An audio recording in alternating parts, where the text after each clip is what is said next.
Fly me to the moon, let me play among the stars. I'm Doug Smith, and I used to have a television show on Channel 4 called By the People. It was a public service talk show, and sometimes so uninteresting that we called it Bore the People. And we would have people with various causes, cares, and concerns come in. And one day we had upstate transplant services, and in the door walks Tim White. It's one of the people I'm going to interview. And so he sat down, and we started to talk a little bit, and finally I said, Tim, I just kind of wonder why you have an interest in this group. It was only then, even though I had known him for so long, that I knew how important that a transplant was to him.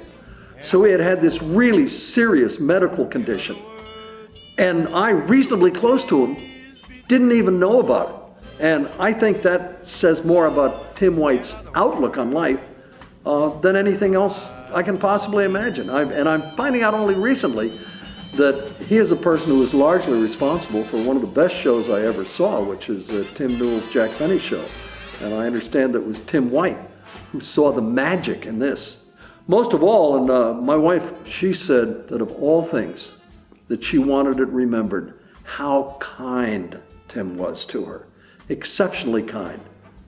I knew he was just hitting on her, but no, just a very kind man. I miss him impossibly. I cannot imagine how much he endured with such a smile on his face. Tim, you'll always be with me. My favorite story with Tim is you know, when I would see him and he'd come to our board meetings, he would call me coach. And because I coach basketball as well. I mean, other people call me coach, but the way he did it, and it was in a, you know, never in a basketball setting, you know, that he just come here for a board meeting. Hey, coach, how are you? And we'd have a little hug, and you know, and that's, you know, that was always special, and that always touched me right in here, you know. Yeah. So I'm gonna miss him. I admired about him the most was truly whether he felt good or not.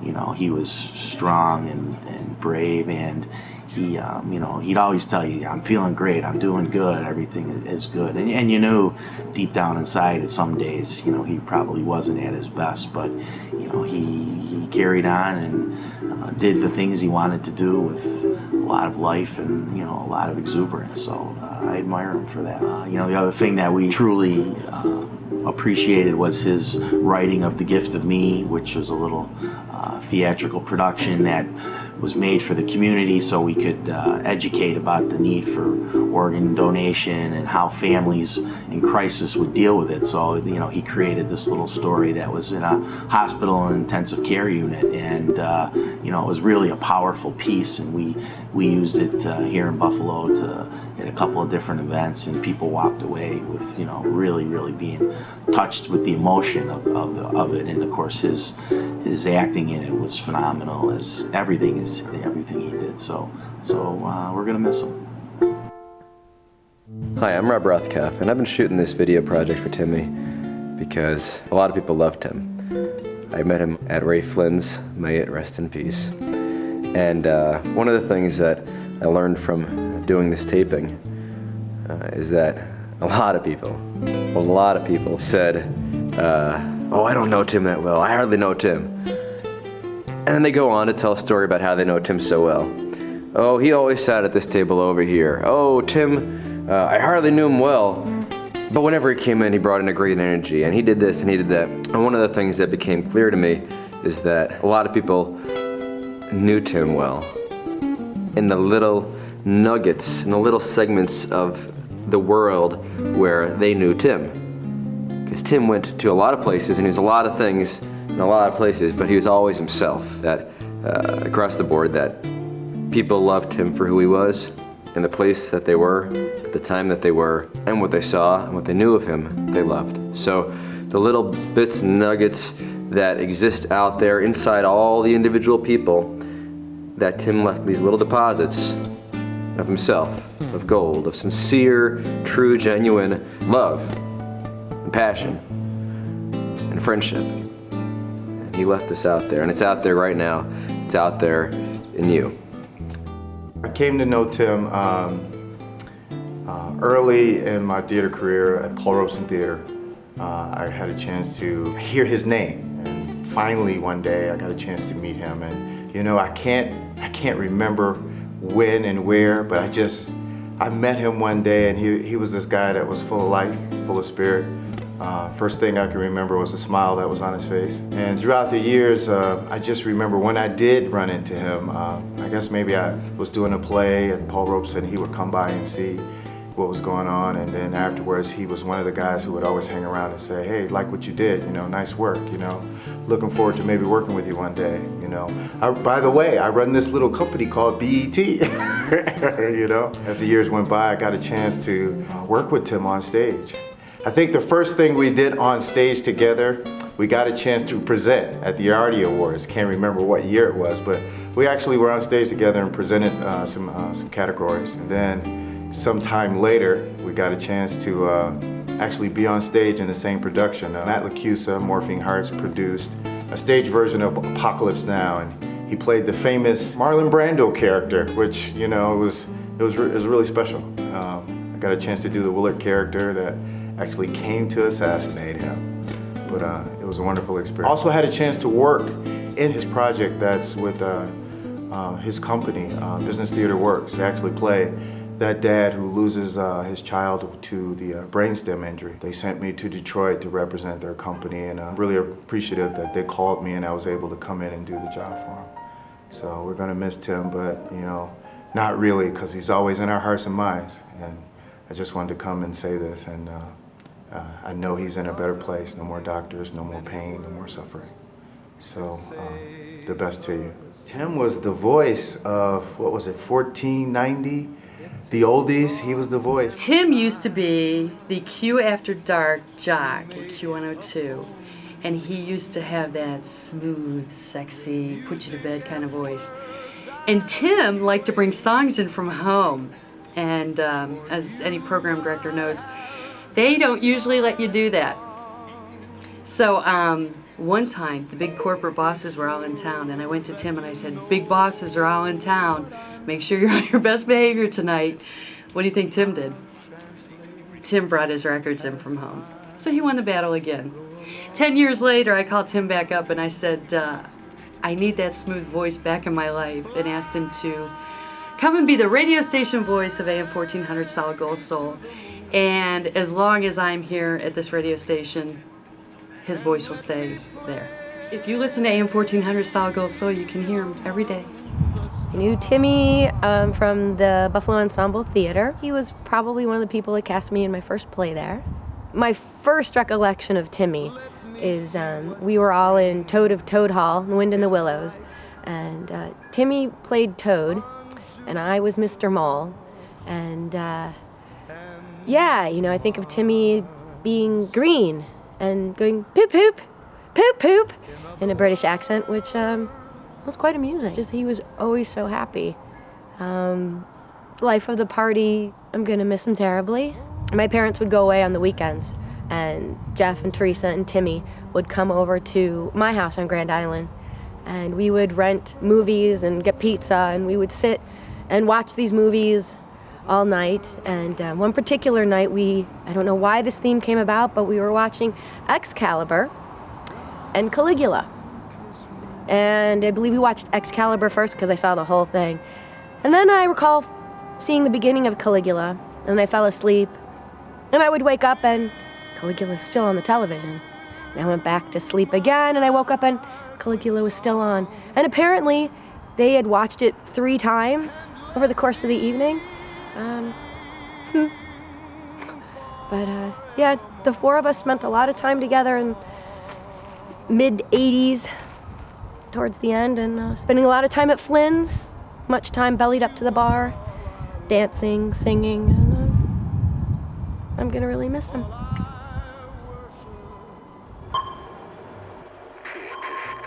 Excuse me, Captain. We have a contact. Roger that, sonar. Yeah, this is the studio in here, Sounds like and Tim would be crunching sound.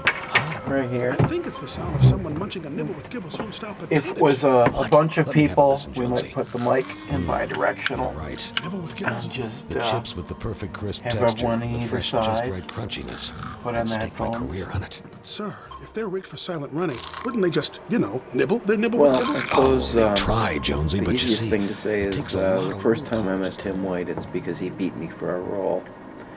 I can't imagine that there aren't a lot of people who have the same thing. But I was up for a part in a show called The Boys Next Door at the Kavinoki. Tim came in and he got the part. And I went to see the show, and he was a lot better than I would have been. And that started kind of a friendship. He became one of our voice talent people here at Chameleon.